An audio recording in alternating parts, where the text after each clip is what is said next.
तालिबान के नेता India daily पर कई बार आकर यह कह चुके हैं कि टीटीपी से उनका कोई वास्ता नहीं है, लेकिन आज हम आपको बताएंगे टीटीपी और तालिबान के बीच हुई मीर अली डील के बारे में, जिसे पूरे पाकिस्तान में कोहराम मचा हुआ है। लेकिन एक तरफ तालिबान से मार पड़ रही है तो दूसरी तरफ सिविल वॉर की तस्वीरें। पाकिस्तान पस्त हो चुका है, चारों तरफ आग लगी हुई है। टीटीपी तालिबान के गठजोड़ ने शाहबाज के होश उड़ा दिए हैं, लेकिन पाकिस्तान के अंदर के हालात देख लीजिए। आपको जहां तक आपकी नजर जाएगी, इन ट्रकों को आप जलते हुए देखेंगे। इनमें अनाज भरे हुए थे, इनमें सब्जियां भरी हुई थी, लेकिन इन ट्रकों को पाकिस्तान में लूट लिया गया है। यानी पाकिस्तान में लूट की शुरुआत हो चुकी है, सिविल वॉर की शुरुआत हो चुकी है। बलूचिस्तान में बलूच विद्रोहियों का सामना सेना नहीं कर पा रही है। शहबाज सरकार को भी कुछ समझ नहीं आ रहा है। तो खैबर पख्तूनख्वा के कुर्रम जिले में शिया सुन्नी की आग जो सिविल वॉर में तब्दील हो रही है, उसने पूरे पाकिस्तान में खतरा पैदा कर दिया है। तस्वीरें आपको दिखाते हैं। पाकिस्तान में शिया सुन्नी एक दूसरे को मारने पर आमादा है। हालात क्या हैं, वहां की तस्वीरें सामने बयां कर रही हैं। हिंसा की वजह से कुर्रम में 5 जनवरी से धारा 144 लगाई गई है, जहां पर राहत सामग्री ले रहे सेना के काफिले पर रॉकेट से हमला कर दिया गया। उसके बाद की स्थिति क्या है, जरा फुल स्क्रीन तस्वीर आप देखिए। कैसे ट्रकों को लूटा गया, कैसे इन ट्रकों में लदे हुए सामान को हथियार के दम पर लूटा गया। ऑटोमेटिक वेपन्स, अत्याधुनिक हथियारों से ताबड़तोड़ फायरिंग की गई। एक सैनिक के मारे जाने की पुष्टि पाकिस्तान ने की है, हालांकि मारे तो कई गए हैं।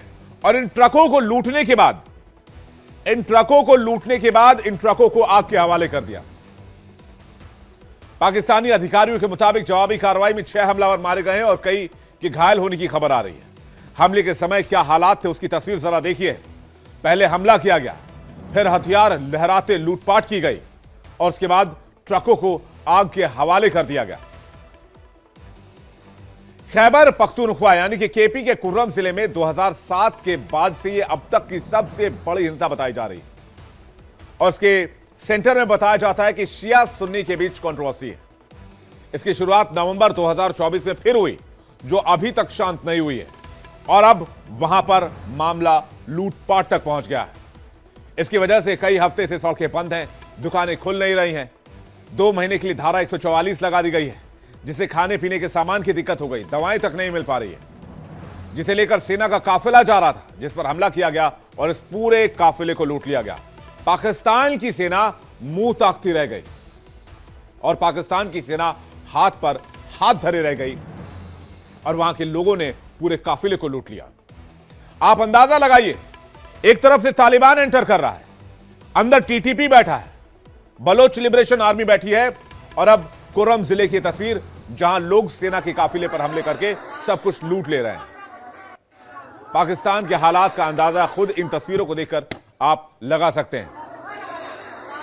अराजकता किस कदर हावी है पाकिस्तान के अंदर, सिविल वॉर की बात हम क्यों कह रहे हैं पाकिस्तान के अंदर, इन तस्वीरों को देखकर आप खुद ही डिसाइड कर सकते हैं। और अराजकता इस कदर हावी है, इसका बात से अंदाजा लगाया जा सकता है इस बात से कि 4 जनवरी को हमलावरों ने कुर्रम जिले के डिप्टी कमिश्नर के घर में घुसकर हमला किया। डिप्टी कमिश्नर को 3 गोलियां मारी गई। नवंबर 2024 से यह हिंसा शुरू हुई, जो अभी तक जारी। 130 लोगों की मौत हो चुकी है, सैकड़ों लोग घायल हैं, सैकड़ों गाड़ियां, ट्रकें फूंक दी गई, लूट ली गई। सैकड़ों लोग अपना घर बार छोड़ने को मजबूर हो रहे हैं, इस इलाके से भाग रहे हैं। हिंसा के बाद इलाके के लोग डरे हुए हैं। पाकिस्तान के कुर्रम के रहने वाले लोग इस लूटपाट को लेकर, हिंसा को लेकर क्या कह रहे हैं, आप खुद सुनिए। ऑयल नहीं है यहाँ पर बिल्कुल, स्पेशली छोटे बच्चों के लिए उनकी ग़िज़ाई दूध बिल्कुल कई महीना हो गया कि बच्चों के लिए दूध यहाँ पर मुयसर नहीं है। और साथ साथ मैं ये भी बताते चलूँ कि पेट्रोल आने जाने में इंतहाई लोगों के लिए मसाइल है। दूर दराज गांव से लोग बाज़ार इसलिए आते हैं कि यहाँ से कोई चीज़ खाने के लिए मिल जाए, लेकिन दूर दराज इलाकों से लोगों का आना इंतहाई मुश्किल हो गया है। लेकिन 3 महीनों से मैंने 3-4 बार कोशिश किया जाने के लिए, लेकिन अभी तक मेरे को टिकट, यानी रोड की वजह से मेरे 2-3 टिकट खराब हो गया। अभी 20 जनवरी तक अगर मैं नहीं गया तो मेरा वीज़ा भी ख़राब होगा और टिकट भी तो ऑलरेडी फिर ख़राब हो जाएगा। लेकिन मैं हुकूमत पाकिस्तान से ये मुतालबा करता हूँ कि खुदारा ये रोड को जल्दी क्लियर करे। मेरे साथ 15-16 लेबर काम करते हैं और ये लेबर को मैं हमेशा की 25-30 हज़ार दिहाड़ी देता हूँ इनको, और ये गरीब लोग हैं, इनको हम तनख्वाह देकर वो शाम को बच्चों के लिए रोटी घी वगैरह लेके जाते हैं, लेकिन अभी वो फारिग बैठे हैं। शहर मुकम्मल तौर पर शटर डाउन, उन्होंने हड़ताल भी दिया है, और इसी तरह school, colleges, universities, coaching academies ये भी बंद पड़े हैं। लेकिन मैं आपको बताऊं, कुर्रम का ये वो इलाका है जो अफगान सीमा से लगता है, इसलिए यहां पर तालिबान की हरकत भी महसूस की जा रही है। कई तो ये भी दावा कर रहे हैं कि इसके पीछे तालिबानी फोर्सेज हैं। यहां की आबादी करीब 8 लाख की करीब है, जिसमें 45% शिया हैं, बाकी के सुन्नी हैं। पाकिस्तान का कहना है कि हिंसा जो भड़कती है उससे कहीं ना कहीं तालिबान भड़काता है, लेकिन पाकिस्तान ये बात नहीं मानता है, ये बात बताता भी नहीं है कि तालिबान की वजह से हिंसा भड़क रही है। शिया सुन्नी में जो हिंसा हुई वो एक जमीन विवाद से शुरू हुई। क्या है वो जमीन विवाद, वो भी जल्दी से आपको बताते हैं। केपी के कुर्रम जिले के बुशेहरा से विवाद शुरू होता है। 30 एकड़ जमीन को लेकर साल 2007 के बाद से दो कबीलों के बीच विवाद है। कई बार हिंसक झड़प के बाद जुलाई 2023 में समझौता करा लिया गया। समझौते में तय हुआ था कि सरकार तय करेगी कि जमीन किसकी है। लैंड कमीशन के नियम का हवाला देकर जमीन शिया समुदाय को दी गई। जुलाई 2024 में जमीन को लेकर बातचीत के दौरान एक शख्स की हत्या कर दी गई। हत्या के बाद से अब तक शिया सुन्नी के बीच खूनी संघर्ष लगातार जारी है। अब आपको नवंबर में जो हिंसा हुई उसकी थोड़ी तस्वीर आपको दिखाते हैं, उससे आप अंदाजा लगा सकेंगे कि नवंबर से लेकर अभी तक किस तरह के हालात हैं। जरा तस्वीर लेकर आइए। ये जो तस्वीर आप देख रहे हैं आग जलने की, किसी सीरिया जैसे इलाके की या गाजा जैसे इलाके की, यह तस्वीर पाकिस्तान की है जहां भयंकर आग लगी हुई है। यानी इस इलाके में पाकिस्तान का कंट्रोल पूरी तरह से खत्म हो चुका है और तालिबान का कंट्रोल काबिज हो रहा है, यह भी दावा किया जा रहा है। तो क्या पाकिस्तान के कुछ हिस्से पर तालिबान का कंट्रोल हो गया है, टीटीपी का कंट्रोल हो गया है? इस आग के लिए पाकिस्तान अफगानिस्तान पर आरोप लगा रहा है। इस बीच अफगानिस्तान पर नजर रखने वाली संस्था अफगान इंटरनेशनल की रिपोर्ट में एक बहुत बड़ा खुलासा हुआ है, जिसके बाद शहबाज शरीफ हिल गए हैं। पाकिस्तान आर्मी चीफ असीम मुनीर बेचैन हो गए हैं। खतरे को भांपकर पाकिस्तान आवाम का दिल रो रहा है। जो रिपोर्ट सामने आई है वो भी जान लीजिए। यह रिपोर्ट एक डील को लेकर है। आज तक तालिबान यह कहता रहा है कि तहरीके तालिबान से उसका कोई लेना देना नहीं है, लेकिन तहरीके तालिबान के पीछे तालिबान ही है, क्योंकि तहरीके तालिबान और तहरीके तालिबान पाकिस्तान और तालिबान के बीच एक सीक्रेट डील हुई, और यह डील अभी की नहीं। अफगानिस्तान में सत्ता पर काबिज होने के पहले ही तालिबान के साथ टीटीपी की डील हो चुकी है, जिसे मीर अली डील का नाम दिया गया था। 2021 से कहानी शुरू होती है। अफगानिस्तान की सत्ता पर तालिबान काबिज हुआ और उसके बाद से तालिबानी सरकार और पाकिस्तान के बीच रिश्ते हर बीतते दिन के साथ खराब हो गए। बॉर्डर पर आज तालिबान और पाकिस्तान आमने सामने हैं। लोगों को यही लग रहा है कि तनाव इसलिए है क्योंकि पाकिस्तान ने पिछले 1 साल में अफगानिस्तान पर 2 बार एयर स्ट्राइक की, जिसके जवाब में तालिबान ने पाकिस्तान पर भारी बमबारी की, जो अभी तक जारी है, जिसमें कई पाकिस्तानी सैनिकों के मारे जाने का दावा तालिबान कर रहा है। लेकिन अफगान इंटरनेशनल की रिपोर्ट में जो दावा किया गया है उसके बाद यह आशंका जताई जा रही है कि तालिबान का पाकिस्तान पर हमले तेज करना और टीटीपी का पाकिस्तान के सैकड़ों सैनिकों को मारना और पाकिस्तान में शरिया लाना, पाकिस्तान के सैन्य ठिकानों को बम धमाकों से उड़ाना, यह सब कुछ मीर अली डील का हिस्सा है। पाकिस्तान भी यह बात मानता है कि अफगानिस्तान में तालिबान की सरकार आने के बाद टीटीपी के हमले तेज हुए हैं और समय समय पर पाकिस्तान तालिबान सरकार पर यह आरोप लगाता रहा है कि वो टीटीपी की मदद कर रही है। अफगानिस्तान की जमीन को टीटीपी के लिए इस्तेमाल होने दिया जा रहा है। तालिबान और टीटीपी के बीच मीर अली डील को जो रिपोर्ट से लेकर आई है उसमें कई बातों को लेकर खुलासा किया गया है।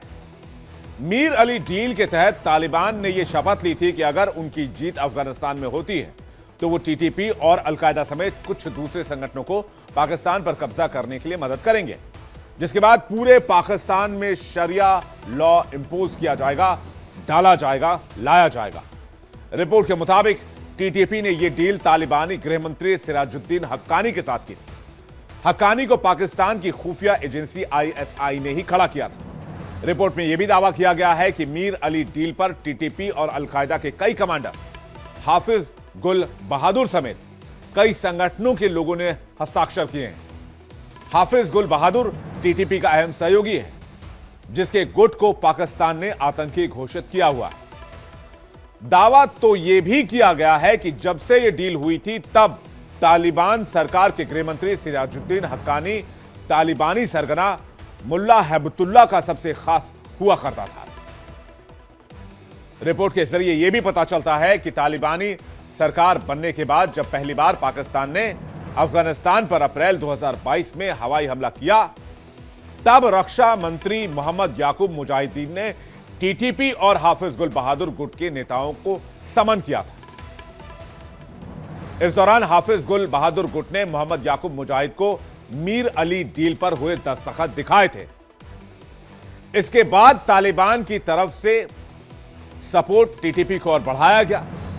साथ ही पाकिस्तान के तालिबान को सपोर्ट करने के आरोपों को खारिज भी किया गया।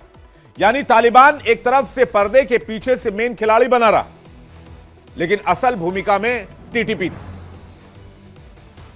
क्योंकि तालिबान कभी भी यह मानने को तैयार नहीं होगा कि टीटीपी जो हमले कर रहा है उसको बैकिंग में सपोर्ट तालिबान का है। अभी कुछ दिन पहले मैंने तालिबान के प्रवक्ता सुहेल शाहीन से बातचीत की थी, तब भी उन्होंने टीटीपी से तालिबान के गठजोड़ को क्लियरली डिनाई कर दिया था और कहा था कि टीटीपी का जो मसला है वो पाकिस्तान का इंटरनल मैटर है, इससे तालिबान का कोई लेना देना नहीं।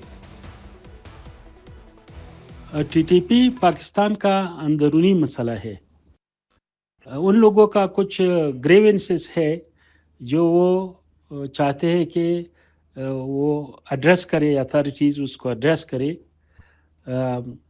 हम जनरली हम चाहते हैं कि हमारे नेबरहुड में सब मसाइल हल हो, ताकि इकोनॉमिक स्टेबिलिटी के लिए, इकोनॉमिक प्रोग्रेस के लिए राह हमवार हो। लेकिन ये मसाइल उनके हाथ में है, उनका इस मसाइल का हल उनके हाथ में है, हमारे हाथ में नहीं है। तो सुना आपने, तालिबान कह रहा है कि हमें टीटीपी से कोई लेना देना नहीं है, लेकिन मीर अली डील की कहानी तो कुछ और ही है। इससे पता चलता है कि यह सब कुछ तालिबान का किया धरा है। मीर अली डील की वजह से टीटीपी ने तालिबान के लिए अफगानिस्तान की तब की अशरफ गनी सरकार के साथ साथ अमेरिका और नेटो सेना से जंग लड़ी थी, और अब तालिबान को टीटीपी का सपोर्ट पाकिस्तान पर कब्जे के लिए करना है। कुछ समय पहले टीटीपी के सरगना नूर वली महसूद ने भी ऐलान किया था कि वो पाकिस्तान की सरकार को हटाकर अपनी सरकार बनाएंगे और शरिया कानून को पूरे पाकिस्तान में लागू करेंगे। इन सब के बाद एक बात तो साफ हो जाती है कि टीटीपी पाकिस्तान पर कब्जा करके शरिया कानून लागू करना चाहता है, जिसमें मीर अली डील के तहत तालिबान उसकी मदद भी कर रहा है।